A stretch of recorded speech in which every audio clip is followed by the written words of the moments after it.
Welcome to the Hard Rapp Cafe. I'm your host, Rocky Dennis.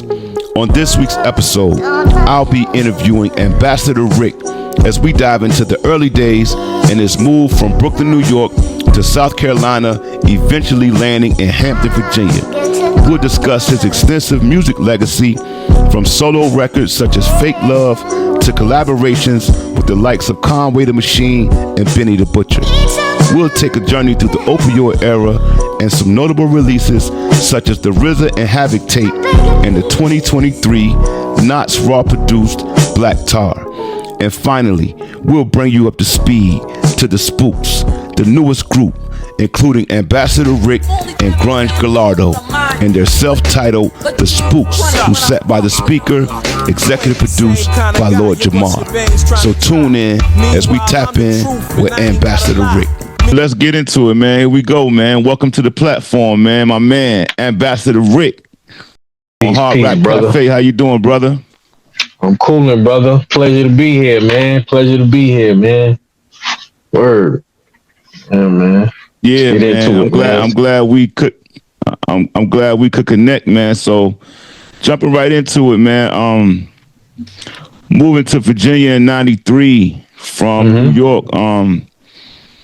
What was that like? And what are some of the differences, when you touched down in Virginia than what you was used to in New York? Well, I got a precursor before I moved to VA. My parents, like most of my family, is from South Carolina. So It wasn't like I went from New York just straight to Virginia. I lived there first, then I came to VA. So I got the contrast, kind of like, Virginia. I consider Virginia like medium. It's middle. It's not, down south. That was south. You know what I'm saying? And right. So this was like a medium spot for me. You know what I'm saying? So I was used to the contrast of how South was versus being in New York. So it wasn't like that, like a big culture shock or nothing like that. I didn't really know what to expect when I got here. You know what I'm saying? Like as far as the makeup of how it was, because before I came here, man, all I ever knew about Virginia was the Beach Boys, bro. Real shit. Like that's the only thing like no bullshit. That's the only thing I really knew. And I had older family members and shit that used to come down for Greek Fest and shit like that. But I didn't really know too much about what to expect when I got here. So when I got here, it was like, yo, this shit different than what I expected. You know what I'm saying? Especially I was on Hampton, Newport News. I'm going through Newport News. I'm like, damn, this shit look like parts of Brooklyn and shit. Like, you know what I'm saying? So I didn't know what to expect. So when I got here, it was like, damn, this shit different than what I expected, man. But I adapted really quick. You know what I mean? Really quick. I would say I hit the ground running. You know what I mean? What part of New York did you move from? From Brooklyn. Yeah, my family. Okay. I got from Brownsville, Bed-Stuy, just Brooklyn in general. You know what I'm saying? I lived a few places. So coming, Brooklyn, South Carolina, you touched down in VA, in the Hampton, Newport News area. Was that the first place that you touched down at? Yeah, Newport News first. When I first got here, because my aunt was living in Newport News. So when we first got here, before my mom's found a crib and all that shit, because I was probably 13, 14 then. You know what I'm saying? So before my mom found the crib, we was living in Newport News. So, you know what I'm saying? But that shit right next to each other. So, but yeah, when I first got here, Newport News was where I was at. Then we moved to Hampton. You know what I'm saying? By the time I went to school, I was living in Hampton.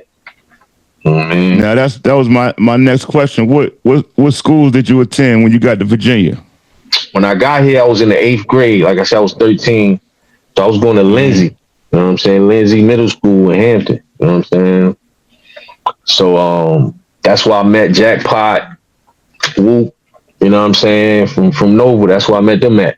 Mm-hmm. Did you have any aspiration to mess with the music yet, or it was just kind of growing up? Oh, yeah. I was already deep in the music, man. I had started writing rhymes in 88.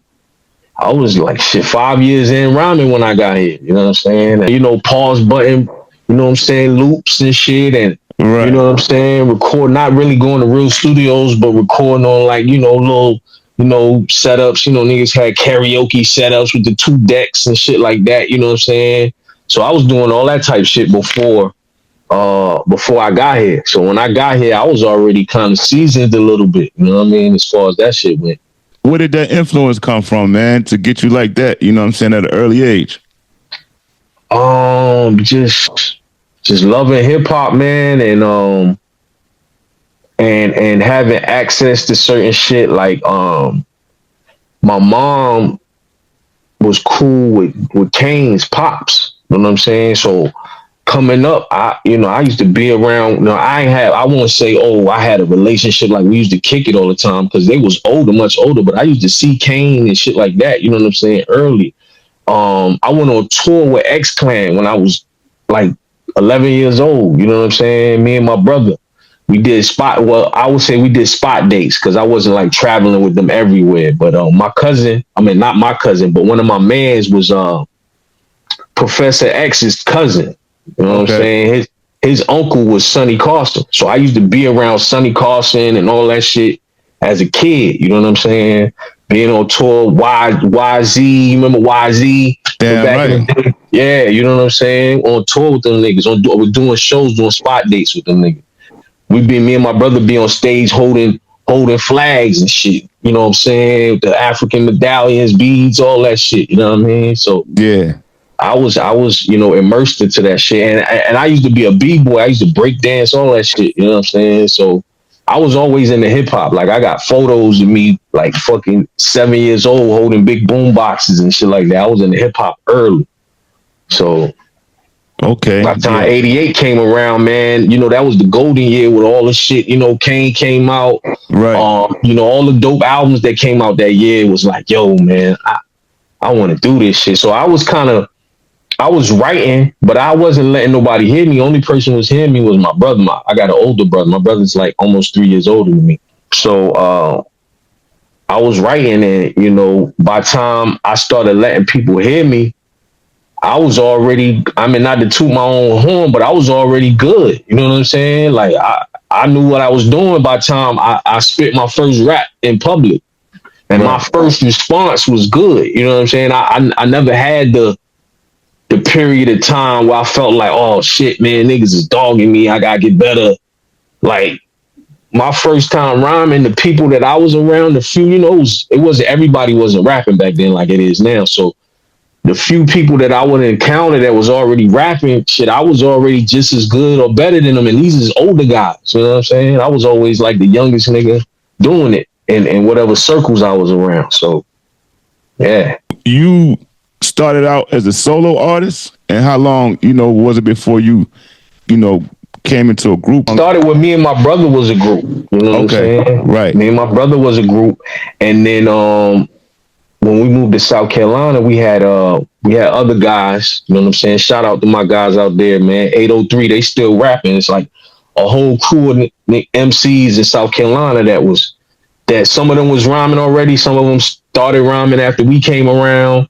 But it was like, you know, we had a crew called the Black Students. But me and my brother came here and we just started mobbing out here. Like, you know, we was on some renegade shit, man. Like, you know, back then, man, you could drive through the hood and you might see niggas having a cipher on the block. You know what I'm saying? And nigga, that's how I got known out here. We would pull up and hop out. We ain't know nobody, nigga, in downtown, whatever. Oh shit, niggas look like they rapping over there. Shit, Newport News was like Rap City, man. Like everybody, it was a lot of MCs, you know what I'm saying? It was back then, man, everybody had their own styles and shit, man. Right. So it was, you know, it was dope, man. Yeah, real hip hop shit, man. Real hip hop shit, man. Word. So what are some of the first like projects that you remember doing as far as when you touched down in Virginia that, you know, that you that you felt made, you know what I mean, made a statement or people started to pay attention, you know what I'm saying? I had a record, I had a song called $1 Million Dream.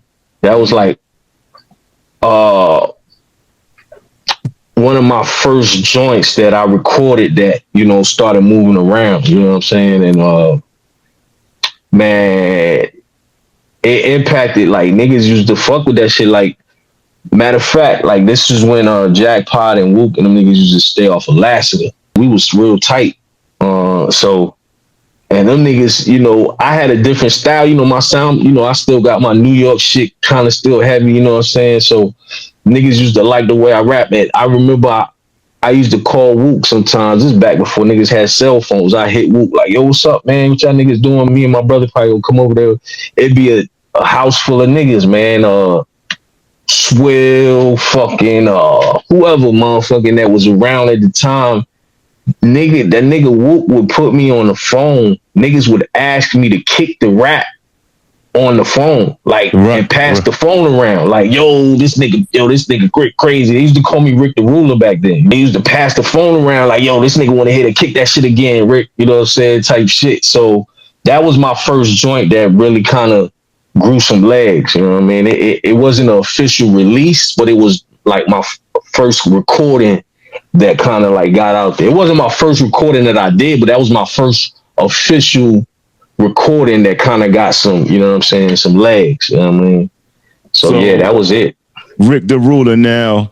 Ambassador Rick, man, hell of a name, bro. Where did that come from?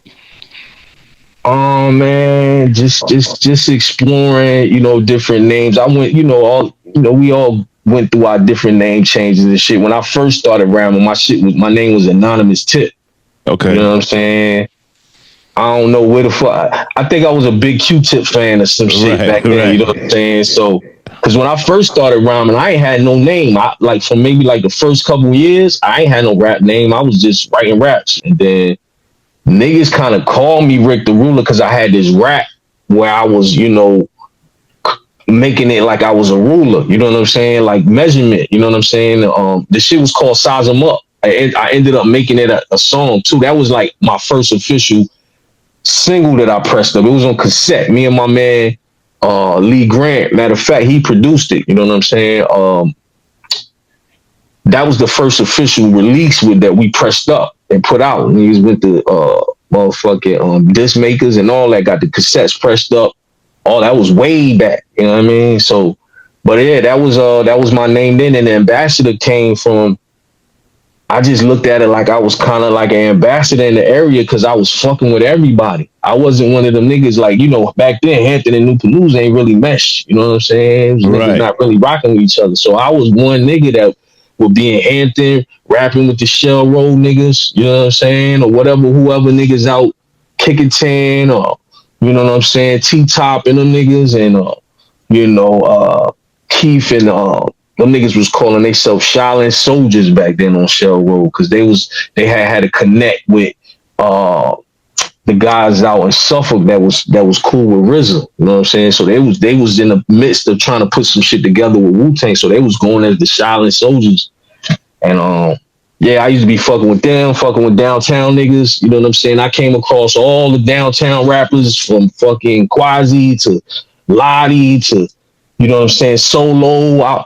I done had ciphers or battles with all these niggas. So I was going across the water rapping with niggas on that side, Greer and all the niggas on this side that was rapping. So I was like, damn, I fuck with niggas around everywhere. So I'm like an ambassador. My man, Ty Gracie put me on to you and shit. You know what I'm saying? Back in the day, man. So, man, that's an ill story because I had always heard about Grace and never really had an encounter with him like I had with all the other guys. But, Jackpot and Wook and them niggas used to always be like, yo, E the illest, though. Like, Swill's that guy, but E is like the illest. You know what I'm saying? That's what niggas used to always say. So, but I never had an encounter with him like on some cypher shit or nothing like that. I made this tape. This was probably like 9-6. Some shit like that. This is around when, Chuck first started, moving around, whatever. And I seen Grace in the mall and I gave him my tape. You know what I'm saying? I was like, yo, man, check that shit out, man. You know what I'm saying? And I ain't know if niggas had ever heard it or what. I ain't know if niggas just, toss that shit or whatever, but I was just like, yo, fuck it, I'm getting these niggas the tape. And people was telling me like, yo, man, I was somewhere and I heard, man, I could have sworn I heard Chuck and them niggas playing some shit, man. It sounded like you. And I was like, word? And I was like, oh man, I don't know. I gave them niggas the tape, but I don't know. You know what I'm saying? And, matter of fact, one of the people that told me that shit, salute to Abyss. Abyss was like, yeah, I heard, boom, she had. So motherfuckers was like, okay.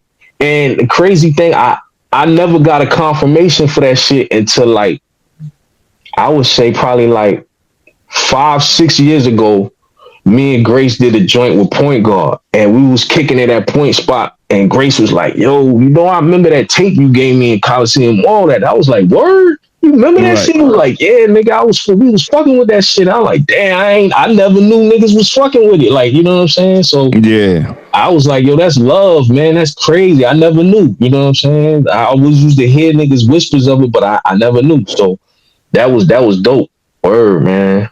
So was your brother still doing the music with you at this time in Virginia, doing it from my brother, man, my brother had got to a point, I was a fucking rap nerd. You know what I'm saying? Like I didn't give a fuck. I didn't care about nothing. Like, I liked girls and we all had little girlfriends and shit like that. And but once I really got into the music, man, I didn't care about shit. Like, niggas want to go here, go there, nigga. I'm about to start. I'm about to write some raps. Like I want to watch Rap City. I want to see all the new shit that's coming out. You know what I'm saying? My brother was, he had the whip. You know what I'm saying? He a little older. He dealing with chicks, females. Right. He is getting away from him. You know what I'm saying? The music's kind of getting away from him. So he got to the point where he was still rapping, but he wasn't as active as me. He was kind of just like supporting me. You know what I mean? And we started a group called the Newport Kings. You know what I'm saying? Okay. And yeah, Newport Kings, man. We started that, man. And Newport Kings. And shout out to everybody that was in that shit. Rest in peace, my nigga Lamont, man. Syed Khan and Ziggy, Ronnie,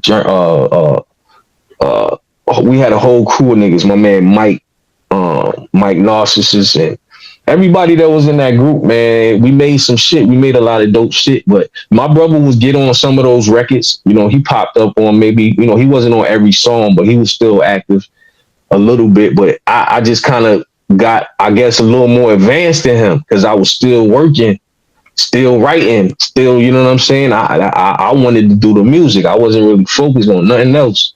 So yeah, I remember the Newport Kings. What year was that? We started Newport Kings in like 96, late 96, 97. I had recorded that joint, that tape that I had gave Grace at this spot. It used to be the spot in Hampton on King Street called Stone World. It was this dude from I forgot where. I think he was from Cali. We met him at this we did this talent show shit. We actually had a group.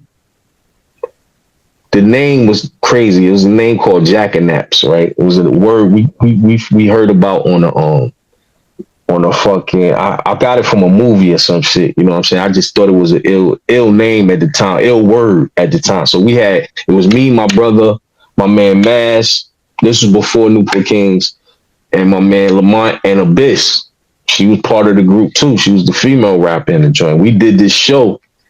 And this talent show, we won that shit. And we ended up going to meet Teddy Riley and shit. You know what I'm saying? We was supposed to be working with Teddy Riley, all that type shit. It never panned out. But right after that, we met the dude, Stonework, the dude who had the studio at that same talent show. You know what I'm saying? So he, invited niggas to the studio. And next thing you know, he was like letting us just rock. So that's how I recorded that first tape. That was a solo tape. But then right around the same time, my man Lamont, he's from downtown. So he like, yo, I got my other guys, Niggas came to the studio, we started rocking, and next thing you know, we Newport Kings. You know what I'm saying? Moving forward now, there was a group that you were a part of, Opioid Era with Yeah, with my man Grunge. Grunge, you know what I'm saying? King Kong And Doubt. Gotcha, and King Kong Gotcha. and yourself, man. How did that come about, man? And where did that name come from? Because that was kind of different. You know what I mean? Yeah.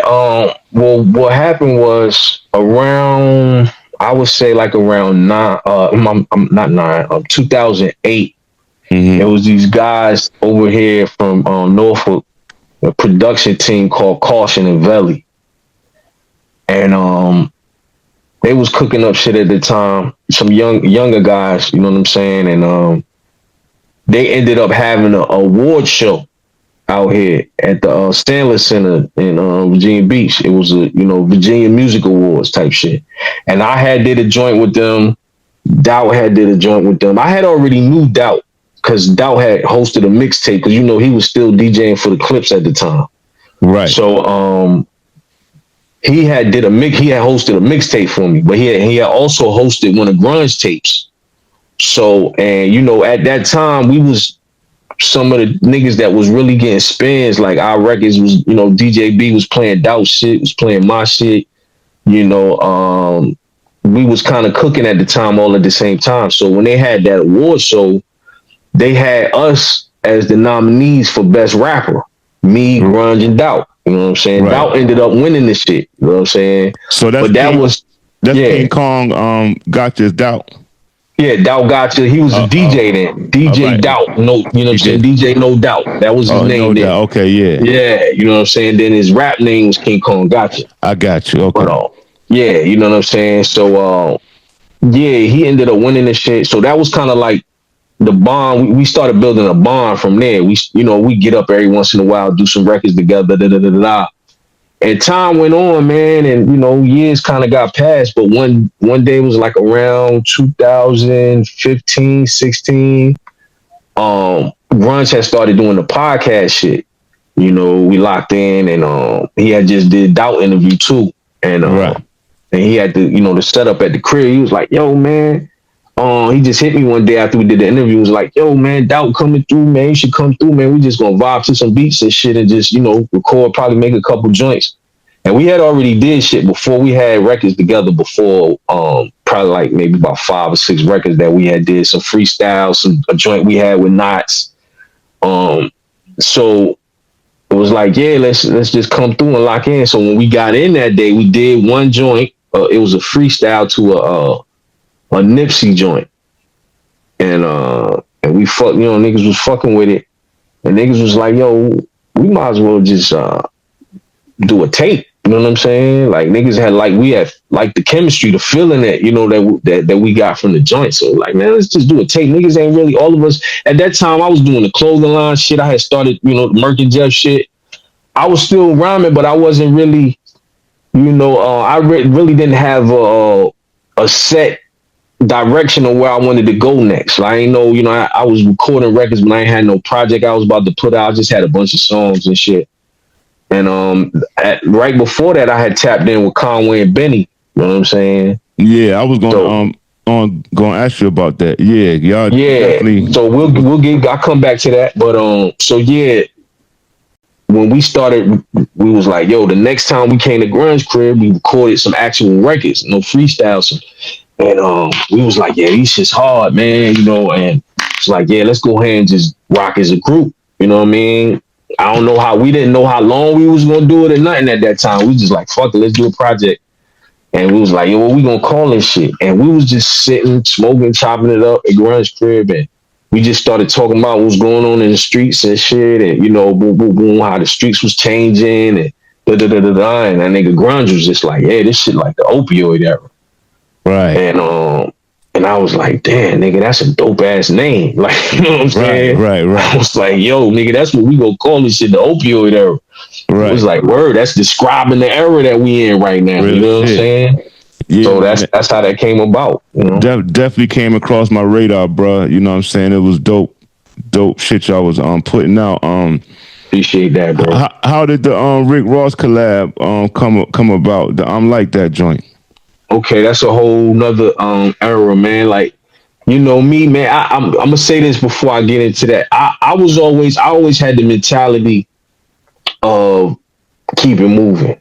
You know what I'm saying? So Right. that's why I was in a lot of groups and situations and crews and shit, because I knew, like, since once me and my brother was no longer a group, I look at it like, damn, if I can keep it moving from my brother, I can keep it moving from anything. You know what I'm saying? Right. Like, if the shit ain't serving the purpose and we look like it's not going, work out, pan out, I'm not stopping. I don't know if y'all niggas take it as serious as me.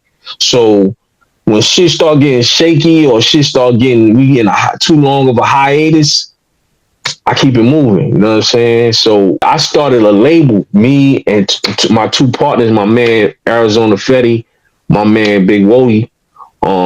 Wodie's from this side. My man Fetty, he was actually, you know what I'm saying, a younger guy that I kind of like brought into the music shit. And it was a period of time right before I had moved to the A. And I was gonna go to Atlanta and go to school and shit. I was gonna go to the Art Institute, you know what I'm saying, Right. in Atlanta. Because I lived in Philly for a minute. My man was going to the Art Institute in Philly, so I had kind of got a briefing of how that shit works. So when I was like, man, I'm about to go to school and learn some other shit, you know what I'm saying? So I was gonna go to Atlanta and go to the Art Institute. So while I was out there, I went, try to register for school. Shit ended up, being crazy. Tuition was mad high. I was like, man, fuck this shit. I'm not about to pay these niggas this much money to go to school, whatever, out of my pocket, because the finance, I couldn't really get financial aid or some shit for whatever reason, whatever. So, I was just in Atlanta with my man Rob from Hampton, who was, kicking it, and then my man Fetty and my man Wody was in town the same night. They hit me up. It was like, yo, what you doing, man? Da, da, da, da. And me and Fetty had been chopping it up before I came to Atlanta about doing the music. That nigga was moving and shaking, you know what I'm saying, on some, on some street shit. And that nigga was moving around. That nigga was like, yo, Bass, man, you need to be with me, bro. Like, I've been running into this one, running into that one, and, I rap too, but nigga, you really, really rap. You know what I'm saying? So you need to be out here with me, bro. You know what I'm saying? So we had that convo. So when I was in the A, them niggas popped up in the A that weekend and was like, yo, what you doing? I'm like, I ain't doing shit, man. It was like, yo, let's link up. Let's go to 112 and shit, man. We went to the club that night, popped it off. Went to the hotel room, niggas back, smoking and, in the morning talking about the night before and shit. And them niggas had been riding to my mixtape. I had a mixtape called The Best Kept Secret that I put out. So the next morning, niggas just kind of had a powwow like, yo, nigga, like, Fetty been telling me about you for a minute. Yo, let's put this music shit, let's do this shit. Like, we want to tap in, we want to fuck with the music. So I was like, all right, nigga, let's make it happen. You know what I'm saying? And we put it together. We started rocking together. We went, formed the label, formed the company. You know what I'm saying? It was like on some Rockefeller shit, because I was like the rapper. My man, you know what I'm saying, Fetty was, exec, and my man Wody was like, so it was like Jay, Biggs, and Dame type shit. You know what I'm saying? So Right. we formed, it was called DID. You know what I mean? So we started rocking as DID. I put out a tape called We Out Here, Volume 2. I put out a joint called Summer Preparation. Put out maybe about 6 projects while we was locking in. And my man Fetty, he used to live in Miami. And while he was in Miami, he went to school with this dude that was Jay Hood's, not Jay Hood. Is it Jay Hood? They used to be down with Khaled. Ace Hood.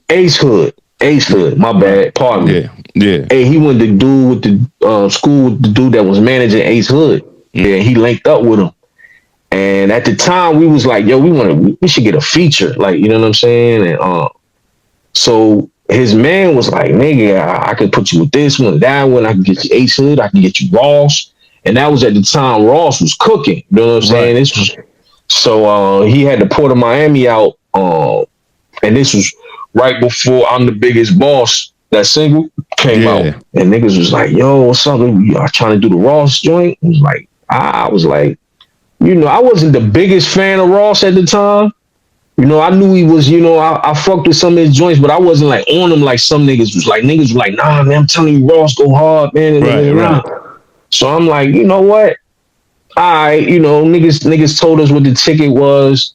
I was like, I'm be honest, I wasn't too enthused about doing it. I felt like we could have split the money better. You know what I'm saying?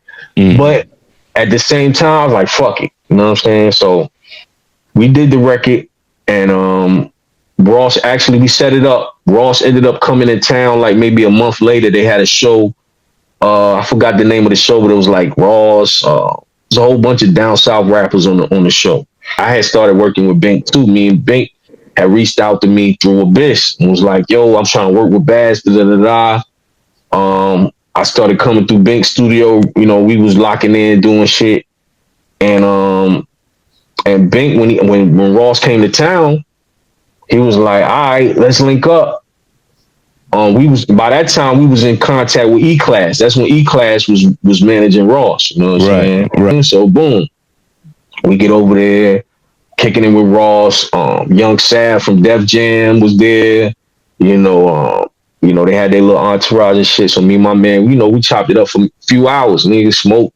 You know what I'm saying? Kicked it, and I had the record already. That record that Ross was on, I already had that record. And we was trying to figure out what joint we was going to do, and niggas was like, yo, this the one Ross should be on right here. So we ended up choosing that record. Ross came in, he fucked with the joint, he got in the booth, he was chilling, smoking, he wrote his rhyme right there on the spot, you know what I'm saying? Jumped in the booth, laid his shit. Then he laid his verse. He was like, yo, I gotta, record some other shit while I'm here, if you don't mind. He was like, yeah, it's all good. He laid his verse for a Mariah Carey remix while he was in there. Yeah. And and that's how that record came about, yo. And then he was signed to Slip and Slide then. So Ted Lucas, we had a show, one of the shorties that we know, she was working for Ted Lucas at the time. So we had an idea to kind of let her slide that shit across his desk type shit. You know what I'm saying? So she slid the shit across his desk. He tried to cease and desist the shit at first. Like, oh man, I ain't know Ross was doing this joint, but he fucked with the record so much, he was like, yo man, you know what? Y'all niggas come down here and let's have a meeting. So we went to Miami. The crazy shit about it was so surreal. We got there, we got off the plane. We in the rental car and shit going to the beach. On the way to the hotel room, they start playing the record on Drama Hour. On K Slate played the record. Nigga, this about to be it. You know what I'm saying? So we about to go have a meeting with Ted Lucas. The record is moving. Boom, we went and had the meeting with him. You know what I'm saying? We got with his man, Milk. He picked us up in the fucking Escalade, Ross face on the side of the shit. We driving all through Carroll City, all that shit. And we went back to the office and we had the meeting, man. And I remember Ted Lucas asking me like, yo, why you, cause we sent them some more records. You know what I'm saying? We sent them mad records after that. So he was like, man, why you always rhyme about designer shit in your songs? I was like, man, nigga, we really wear this shit. Like, this is, you know what I'm saying? I ain't just rapping. Like, you see, nigga, this is what we do. Like, this is before niggas was talking about labels and all that. I was, you know what I'm saying? I was Ferragamo's, Pradas, all that shit. Niggas was doing that shit. So I was putting that shit in my raps. And he was like, all right, whatever. He was like, yo, niggas around your way fucking with you like that? I was like, yeah, niggas know me. You know what I'm saying? I ain't a nobody in the town. You know what I'm saying? It ain't like niggas getting heavy radio spins because it's politics. But niggas know me. You know what I'm saying? So he was like, word. So he was like, yo, this is what we gonna do. He was like, y'all go back. Y'all get the record heated up in y'all area.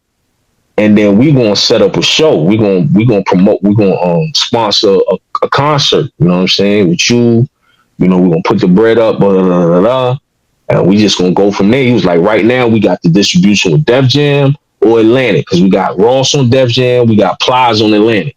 So he was like, yo, we can run you through either channel. You know what I'm saying? He was like, right. So we just gonna see how it go. So we got back to the crib. We had meetings with the niggas at the radio station. DJ Fonts was the program director at the time. And We put the shit together, got the record to him. Niggas told me the record was too hard to play on the radio. Right. Like, yeah, we could play on mixed shows, but we can't put it in rotation. It's too hard. We like, nigga, it's Ross on it. This nigga got the #1 song and album in the country right now. What you mean it's too hard? Like what are we talking about? Like, you know what I'm saying? So that's how that played out. You know, we ended up not getting the support around here that we need to boost the record up to make them niggas want to run the play. You know what I'm saying? Yeah. So, you know, that's how that turned out. I skipped past a crucial point, bro, in this journey now. Okay. Around 2011. October to be exact. It's a record that came out by the name of Fake Love. And man, that shit made some noise, bruh. And it was, you know, it was like, you know what I'm saying? Like, yo, what's this? You know what I'm saying? Because at the time now, it's labeled a Pusha T disc, you know what I'm saying? But the support behind the record was there, man, as far as the streets and the hoods went, man. And that's tough to do with a disc record. Yeah, with a disc record going at, you know what I mean? Some bigger major artists. Yeah, some hometown heroes, man. So what I want to ask you is, what is the story behind that now? I heard in the record, you know what I'm saying, because I fuck with that shit heavy, you know what I'm saying? So I heard you say something about Jeezy got at you when, you know, niggas was salty about that. But what is the story behind that that Fake Love, man? Pusha T this, man. Well, it's it was this, 100,000 views right now, nigga, and count. Yeah, man. And that's the second time it got put up. It got took down and put back up. You know what I'm saying? Yeah. But you know, first and foremost, I want to say that shit is in the past. Salute to the Clips.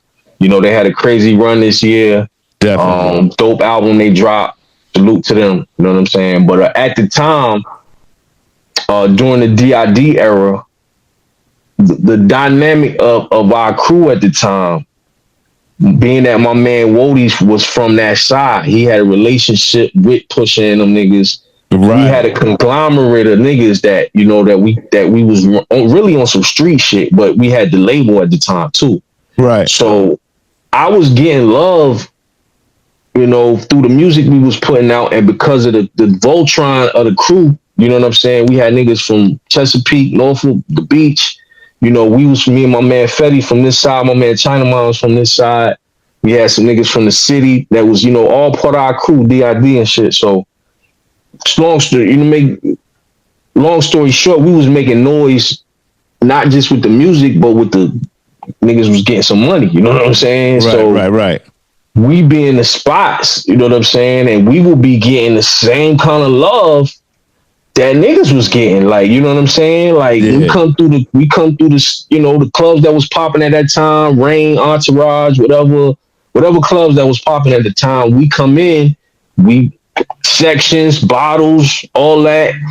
They, you know, play my record, you know, DJ B shout me out on the mic, yo, Ambassador Rick in the house, this, that, and the third. So through that, me and Pusha kind of got like a little bit of camaraderie. Like, we started kind of chopping it up, you know what I'm saying? And, you know, a matter of fact, when we did our first tape, my man Wody pulled up on Pusha to let him hear it. And that, you know, to get his opinion on it. You know what I'm saying? That nigga was like, oh yeah, this nigga hard, man. Da, da, da, da.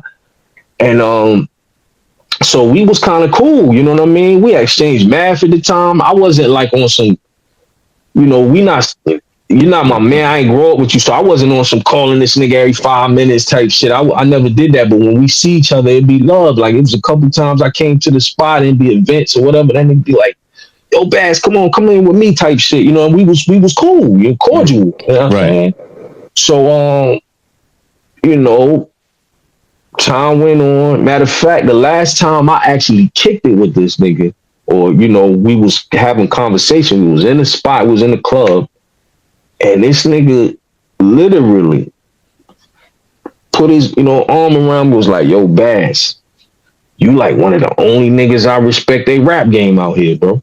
I appreciate that shit, my nigga. At the time, him and Wayne had their little words they was exchanging and shit. And I was telling that nigga like he had just got with Ye. He hadn't put out nothing with Ye besides the joint from Ye's album, the Twisted Dark Fantasy joint, Runaway. They had the joint Runaway. You know what I'm saying? And I was telling the nigga like, yo, niggas coming out. I'm like, yo, bro, I'm here. You know what I'm saying? And, you know, like on some hold you down shit. If you want to start taking on these niggas, nigga, I'm here. You know what I'm saying? Yeah, like, I got you. Yeah, I got you. So, you know, he was like, yo, Bass, you know, I'm getting my shit together. I'm gonna holler at you, whatever. When.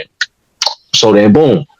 Around the same time, I moved to the A. You know what I'm saying? It's a funny story about that too. When I moved back to the A, this is the second time I moved to Atlanta. And I was down there, bro. I had got sick, you know what I'm saying, on some other shit. Like, and I left Atlanta to go to see my peoples in South Carolina for like a week or so or whatever. Boom, I'm there.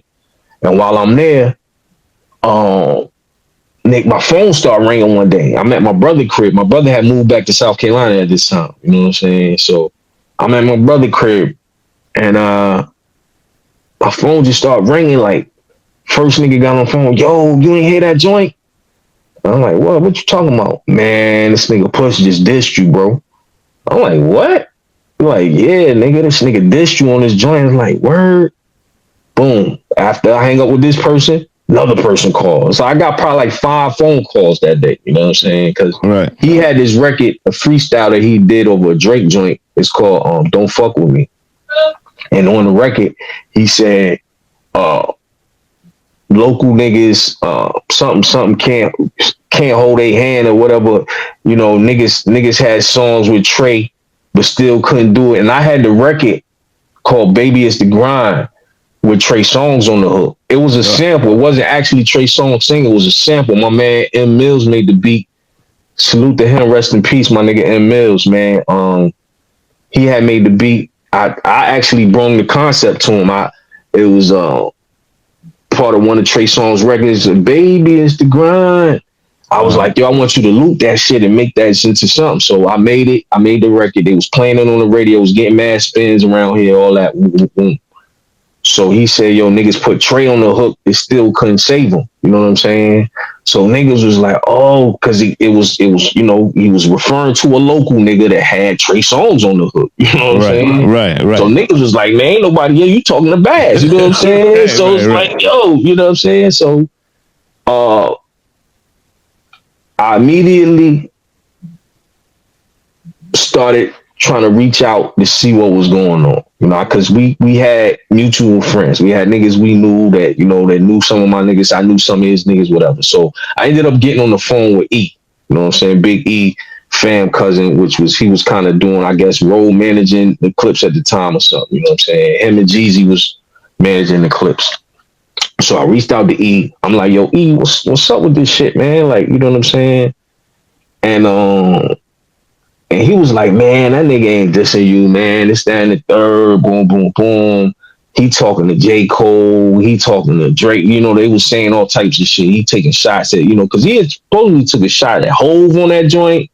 Drake, you know what I'm saying? He was taking shots at niggas on that joint. He was like, yeah, he want to interview with Fonz today, man. He gonna clear that shit up. So he got on the interview with Fonz, and Fonz was like, yo, so who you talking about on this freestyle, man? You know, they asking, you know, people speculating who you talking about, man, saying you might be talking about Drake, you might be talking about J. Cole, whatever. And he was like, nah, you know, I ain't talking about none of them. You know what I'm saying? Left it at that. Right. So I'm like, oh, okay. Right. Well, okay, well, it's self-explanatory from here, you know what I'm saying? Other people was making phone calls and shit, trying to smooth the shit out or whatever. And I was like, yo, bro, at the time I ain't have his new number. I ain't had Push a new number, whatever. So I'm like, yo, tell that nigga to call me, man. We chop it up. If he tell me out of his mouth he not talking about me, it's over with. You know what I'm saying? Right. He was like, all right, I see what I can do. I ain't get no more calls. You know what I'm saying? So I was like, all right, boom. I called my man. He sent some beats. I went in the studio. I wrote that shit in like 15, 20 minutes. No bullshit. You know what I'm saying? Went in the studio, laid that shit. And the rest was history, bro. You know what I'm saying? The rest was put that shit out. The blogs picked it up. You know what I'm saying? All the hot blogs at the time, Two Dope Boys, Nah Right, motherfucking, all the blogs picked it up at the time. You know what I'm saying? I was getting interviews with Vibe Magazine, MTV.com, all of them. So, you know, and like you said, it was unheard of, because most of the time when niggas put out diss records towards somebody bigger than them, they just get categorized as a clout chaser. Like, oh, nah, this is clout chasing. But niggas was fucking with it. It hit World Star. It was going crazy on World Star. Yeah, that shit had some legs on it, man, for real. Yeah, man. So that's how that panned out, man. You know, it was just some straight rap shit, man. That, I just touched on shit that niggas in the streets used to. It wasn't, niggas looked at it like, I was trying to assassinate his character, but it's battle rap. You know what I'm saying? That's what I took it as. Yeah, it's battle rap. So I just took the conversations that niggas who, niggas then at the time, Clips used to get some hate around here. You know what I'm saying? Right.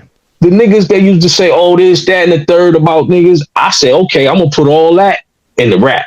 You know what I'm saying? Right. And that's what it was, So let me ask you this: how did Doubt, like when you got with him, was there any conversation about that record, being that he was a DJ with the Clips for a while? Well, actually, right before that happened, him and they had kind of fell out. You know what I'm saying? It was a situation that took place. I don't want to get the details wrong, but it's something that happened between them where Doubt wasn't DJing for them no more. They had transitioned to Rick G started being a DJ. You know what I'm saying? Mm-hmm. So when this shit happened, Doubt was in support of it. You know what I'm saying? He was like, me and him had a relationship. He was like, hey, my nigga, that shit dope. I mean, hey, you know what I'm saying? Do your thing. I ain't tripping, So by the time we did the Opioid Era, it was, that shit was under the bridge. You know what I'm saying? Right, exactly. So moving back to Opioid, y'all had a project that came out in 2020, the RZA and the Havoc tape. How did that come about? How did that come about, man? And where did the production come from on that? Well, this is what it was, man. We put out our first tape was a self-titled, The Opioid Era. You know what I'm saying? Mm-hmm. And no, actually, the first tape was 3 Times Dope. That was a mixtape. We just picked some dope old school East Coast shit and we rhymed on it. You know what I'm saying? That was the first project we put out. So we kind of cooked up a formula like where we was like, we gonna drop actual projects and a mixtape in between each project. So we was like, the first one was all East Coast old school shit. We did a South joint, we did a West Coast. We was just coming up with concepts for the mixtapes. So for that joint was a mixtape. We was like, on this joint, we gonna do RZA versus Havoc. We gonna get half RZA beats, half Havoc beats, and we gonna make a tape with it. You know what I'm saying? And that's how that came about. That was part of the mixtape series. Okay. Yeah, man, that was dope. That was dope, man. You had Got With Knots, man, and y'all dropped Black Tar in 2023, man. How was that? You had already hooked up with Knots prior to that? Yeah, I had knew Knots for a long time, man. The first time I actually got to do something with Knots, salute to my man Big Kev. It was a period of time when I was running around with Big Kev from Hampton. When he was on his run, he used to, bring me along like, yo, Bass, come rock with me, bro. I got a show, come, boom. You could do a joint or two, whatever, when, he was showing love, you know what I'm saying? So my man Humble, rest in peace, my nigga Humble, was in a crew when Kev was moving around. So I used to do joints with them or whatever. So he did a joint with Knots. And when he did it, he told me, he invited me to come along. He's like, yo, I'm going to kick it with Knots.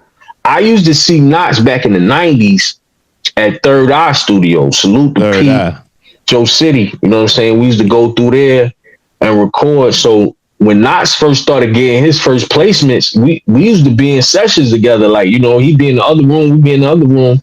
And I remember when he first got them Buster placements, you know what I'm saying? So we was already kind of cordial, but I hadn't really built a relationship or done anything with him. So the first time I actually done something was on the strength of Big Kev. Big Kev was doing a record and he showed mad love. Was like, yo, come with me through the Knot. I ended up getting the Knots joint out of coming through the session with him. You know what I'm saying? So that's the first Knots record I did. And it's crazy because I never put the record out. And that's how I first met Knots. So I heard already knew Knots. Grunge had already knew Knots because he had he from this side. He used to be around DMP and all them niggas, and Doubt had a relationship with Knots too. So it kind of all just came together when we was on our run with the opioid. We was like, yo, we got to get one with Knots, man. We got to do a crazy project with Knots.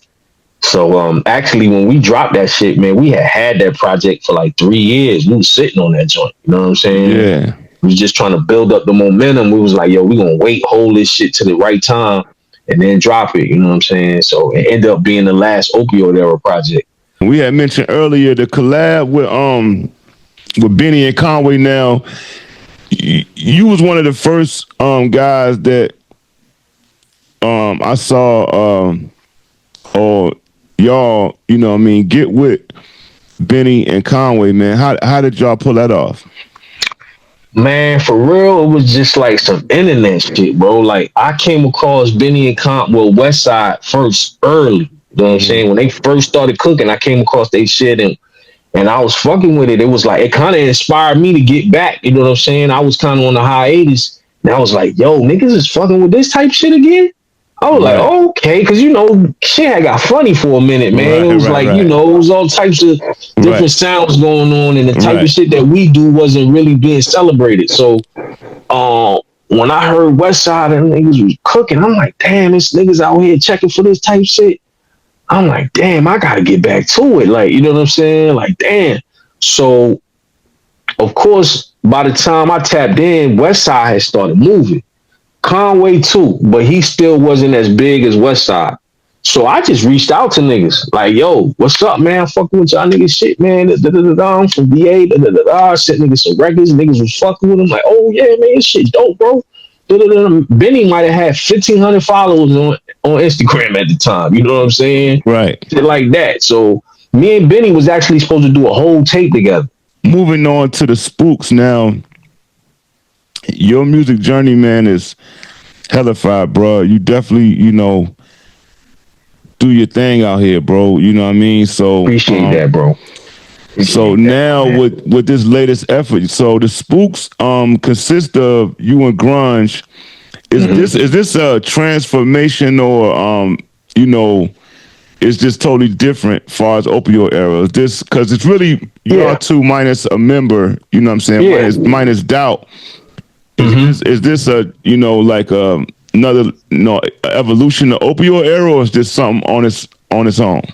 Well, this is what it is, man. Groups can be hard sometimes, man. Especially when it's easier when you're young, but as you get older, man, it's an effort that got to be put in to make that shit stay what it is. So, for lack of a better word, man, we got to a point where we was having not big, like we wasn't beefing, but we was having differences of opinion in the direction we should be going or moves we should be making. You know what I'm saying? And it got to a point, it was kind of creating a stalemate. You know what I'm saying? Where it's like, nigga, we supposed to be moving, but we not, because we tug of warring with all of these concepts and ideas and shit. We supposed to be moves we trying to make. And it got to the point where Doubt was just like, man, you know what? I'm about to just do me, bro. You know what I'm saying? And we respected it. Like, we respected the call. Like, all right, my nigga, it's a very peculiar time to do this. You know what I'm saying? Coming right off of the Black Tar album, we did the dates with the Locks. We was on tour with the Locks. You know what I'm saying? We did like 3 dates with them, spotting dates with them. We had good energy around the project, all of that. You know what I'm saying? So, but we just couldn't get it right, man, as far as like what was going to be the next step. So it just got to a point where he was just like, look, man, I'm about to just do me, bro. So it was like, all right, you know what I mean? And the direction that we are on with the Spookz is kind of something me and Grunge wanted to do anyway. Like, the opioid shit wasn't just street shit. Like, it was real journalistic. Like, we was talking about the times. Like, we wasn't just glorifying street shit. Of course, every rapper gonna get on they, braggadocious shit at time, and niggas gonna talk about they stint in the streets. that was there, but the gist of it was to document the period that we was in. You know what I'm saying? So it got to a point, and whether people realized it or not, with the opioid era, we had very few hooks. That shit was specifically designed to be raw, uncut. Like, yo, we not doing no hooks. We just getting hard beats and we rapping it. And for it not to be no hooks, we got a lot of notoriety off of just straight hard beats and rhymes. You know what I'm saying? Definitely. But it got to a point where we wanted to expand and do a little more with this shit. Like, yo, nigga, we want to, you know, do some other type shit, but we couldn't really do it in the guise of opioids. So when Doubt decided to do his own thing, you know, at first we was gonna continue as the opioid. You know what I'm saying? Like, right. Salute the Lord Jamar. You know, he kind of went through the same thing with Brand Nubian. You know what I'm saying? Right. So he was kind of like, you know, we had already built a relationship with Lord Jamar, so he was kind of telling us like, yo, man, shit, y'all niggas can keep rocking as the opioid era. And we was like, maybe, but you know, nah, you know what I'm saying? Because we trying to do some different shit. And at first we had another name. We was gonna call ourselves Narcan. You know what I'm saying? And we was going, because it was gonna be like the contrast to the opioid. Like, nigga, we gave you all this dope. Yeah, now we about to fucking bring you back to life. Yeah, bring you back to life. So that was really gonna be the first name, Narcan. You know what I'm saying? But we was like, damn, that shit might still keep us in the box of, you know, quote unquote street rap. You know what I'm saying? So we didn't really want to do that no more. Like, we didn't want to be, because it was so, after we, you know, from Griselda and, you know, us and a lot of other guys that started emerging, that shit started getting saturated. It started being a lot of niggas, like, you know, Griselda rung the bell for a lot of niggas. Like, a lot of niggas that, you know what I mean, they used to rap or used to do a certain type of hip hop, started coming out the closet like, yo, nigga, I'm about to get back to it. It was like, yo, we want to separate ourselves, man. We want to, you know, we want to get back to some, you know, we older now, man, you know, and we don't necessarily want to keep perpetuating this shit, man. There's some other shit we can talk about and touch on that ain't being touched on. Is vibes that we love as hip hop fans, that we grew up loving, that niggas ain't tapping into. Everybody trying to follow Griselda, quote unquote, you know what I'm saying? So we like, yo, nah, we about to do some other shit, bro. We've already had speckles of that shit in our past, in our, you know, individual catalogs. So it's like, yo, bro, we ain't trying to be like no preachy rappers, but we want to put some message in our shit, and we want to just take it back to just doing hip hop. You know what I'm saying? Instead of, because it got to a point where everybody felt compelled to tell a street story. You know what I'm saying? Right. And like I tell niggas sometimes, everybody's street story ain't even that illustrious to be bragging about. Like, you know what I'm saying? Like, niggas would take a little stint that they had in the streets and fucking magnify that shit. Like, you might as well not even tell your story, bro. Like, you know what I'm saying? Like, so, and me, including myself, like, I feel like, yo, I definitely had my 10 toes down in the streets for a long period of my life, but I know niggas who done it a million times bigger than me. So, you know what I'm saying? I don't feel like, you know, I got to keep, you know, beating a dead horse with this. So I got other aspects of my mentality and my personality that I want to express. And that's what the Spookz is, bro. We grew up listening to all types of different hip hop, and we want to just display the influence that we caught from all of that shit, and not just be in the street box. You know what I mean? Man, y'all did a hell of a job, bro. So let's get into this Spookz Who Set by the Speaker, man. Executive produced by Lord Jamar. You got features. You got features from Stick Man, The Dead Prayers, DJ Frank Cola. Yeah, Frank Cola, he did some cuts on there. DJ INC, you know what I'm saying? Uncle Ray. Alicia Moore. Greg Gutty. You know what I'm saying? And y'all released this joint on Bandcamp. Now, the executive production of Lord Jamar, which he appears on tracks as well. Y'all got a single out now that he produced, Chi Ali. Yeah, that's tough too, man. What role did he play in helping get this project together? You know what I mean? Jamar played a role of just like as we recording joints, you know what I'm saying? We send them to him, you know what I'm saying? And because when we was doing the opioid, when we first had to sit down with Jamar, I met Jamar probably back in like 2019, 20, something like that. He came to Hampton. He had a show. He had already tapped in with us on the internet, and in fact, I think Gully might have put Jamal onto our shit or whatever. I don't remember either that or it might have been my man Funk who produced some of the records. He's part of Crummy Beats. You know what I'm saying? He did a lot of shit out there too for a lot of underground artists. So it's either between him or Gully that put Lord Jamar onto us. But he tapped in, reached out to us on Instagram. He reposted a couple of our joints on his page early on. So when he came to Hampton, him and Pooh Bah did a show in Hampton. I pulled up on him, you know what I'm saying? And that was when I first met him, like in person. And we chopped it up and we kept in contact. And then he invited us to the city. We came up there, invited us to his crib, all that shit. We had to sit down. And this was a little before we put Black Tar out. At the time, he was kind of asking us about opioid, like, yo, y'all don't want to do no hooks on y'all joints, man. Like, you know what I'm saying? Y'all don't want to, take this shit to another level. And we was like, nah, we kind of want to keep this shit raw. You know what I'm saying? So when we started doing the Spookz shit, and he had started hearing a couple records, he was like, oh, y'all niggas doing hooks. Y'all doing songs now. You know what I'm saying? It was like, yeah, Jamal, we always could do that. We just was doing opioid was specific to we was keeping that raw. So as we started recording records, we was just sending joints to him. And he was like, yeah, that's crazy. That's you know what I'm saying? Just kind of telling us, yeah, you know what I'm saying? Kind of giving us the okay and, on certain shit. And he produced 6 records on the project as well. You know what I'm saying? Right. So, and he's the one that got stick for us, you know what I'm saying? We was like, yo, we want to get some features. Of course, for those who don't know, Lord Jamar discovered Dead Prayers, you know what I'm saying, and produced a lot of joints on their first album and all that. And Jamar is just instrumental in a lot of shit, man. Stove God Cooks came from Jamar, you know what I'm saying? Yeah. RJ Payne kind of first got his first light on Jamar's platform.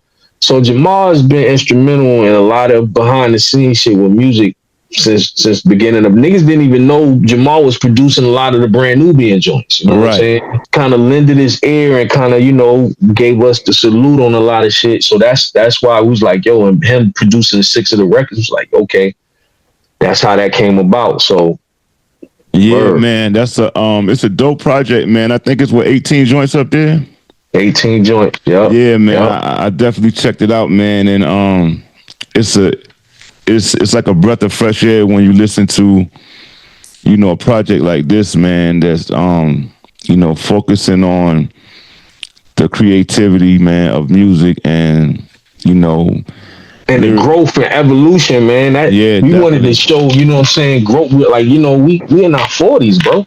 You know what I'm saying? Real shit. So, it's like, I want like throughout my life, man, it was periods of time where I kind of regretted not being able to play my records in certain environments. Like, that's some you know what shit. I'm saying? Yeah. I can't even let my grandma hear my songs. You know what I'm saying? Because this shit too, you know what I mean? Yeah. I gotta turn certain shit off when my daughter's in the car and shit, or my son, you know what I mean? It's like, yeah, that's real, bro. It kind of got to me. So it's like, yo, bro, it's barely any curse words on this project, bro. Nah, definitely, I noticed. And it wasn't like we was specifically trying to do that. It was just like, that's how it came out. Like, you know what I'm saying? Like, we wanted to just make some good, dope hip hop, bro.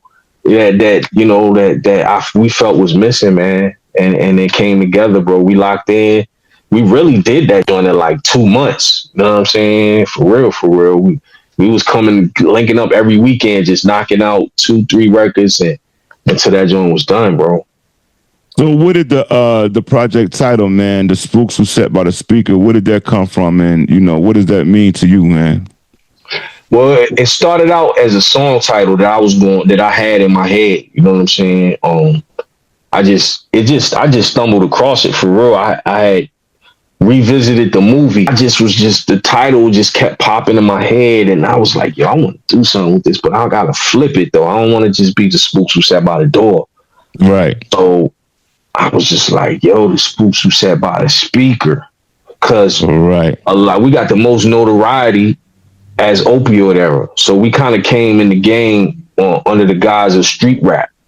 So it's like, yo, if you look at the movie, the character in the movie, he was a guy from the hood that infiltrated the FBI and got, learned a whole bunch of tactics and, you know what I'm saying, war tactics and shit like that, and brought it back to the hood, you know what I'm saying, to teach the brothers on some overthrow type shit.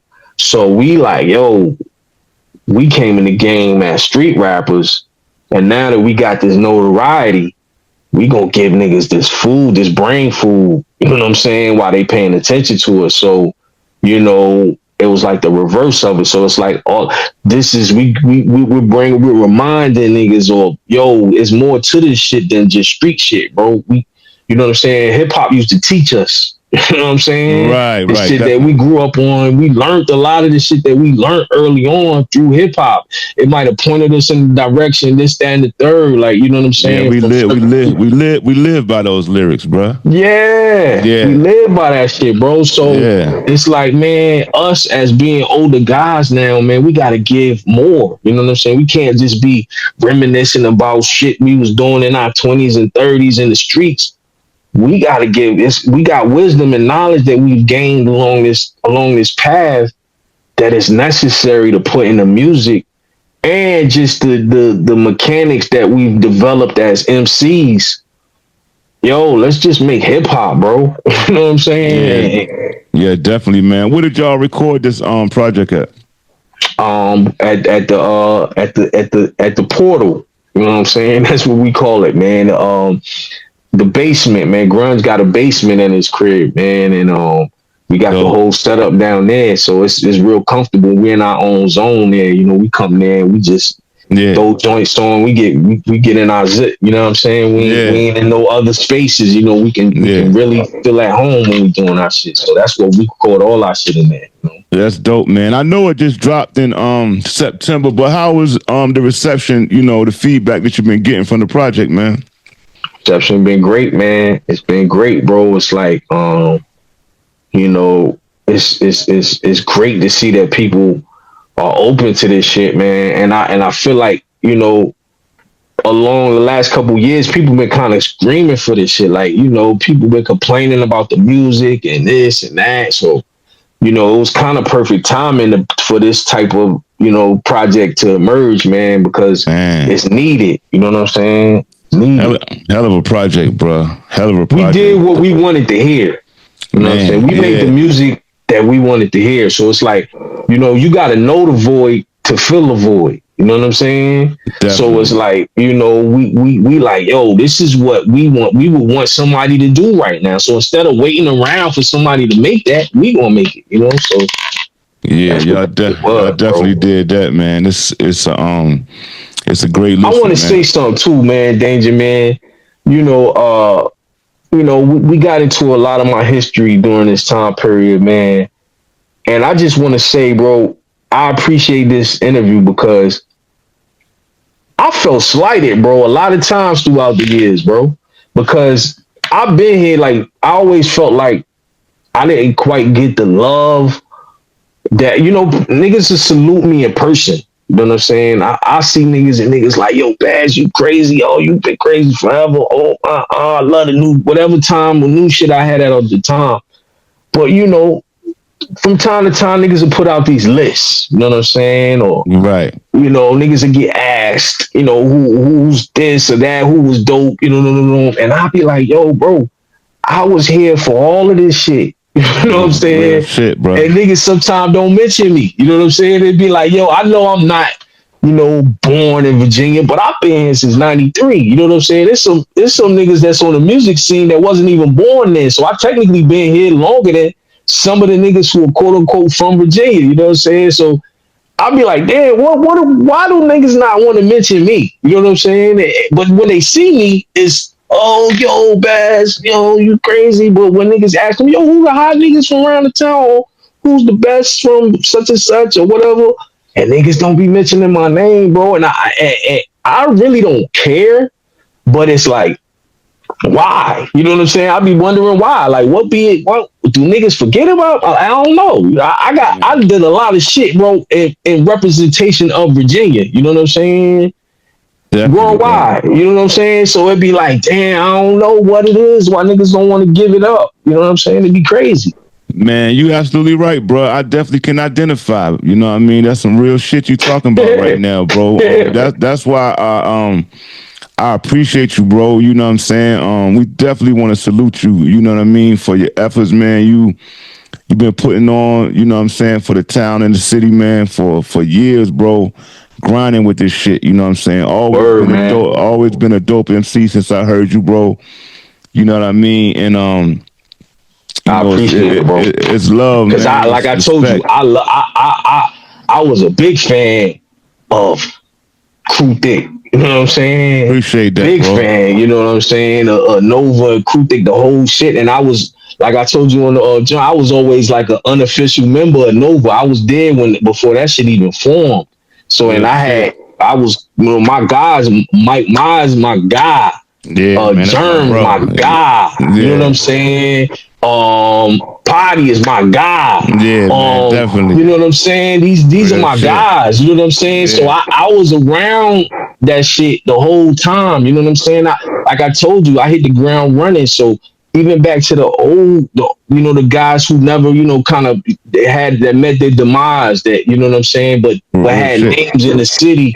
Back then, I was in ciphers with niggas. I had battles with niggas, you know what I'm saying? And they saluted me, you know what I'm saying? So when I hear niggas naming this one, that one, and that one, and not naming me, it'd be like, damn, bro, like, why?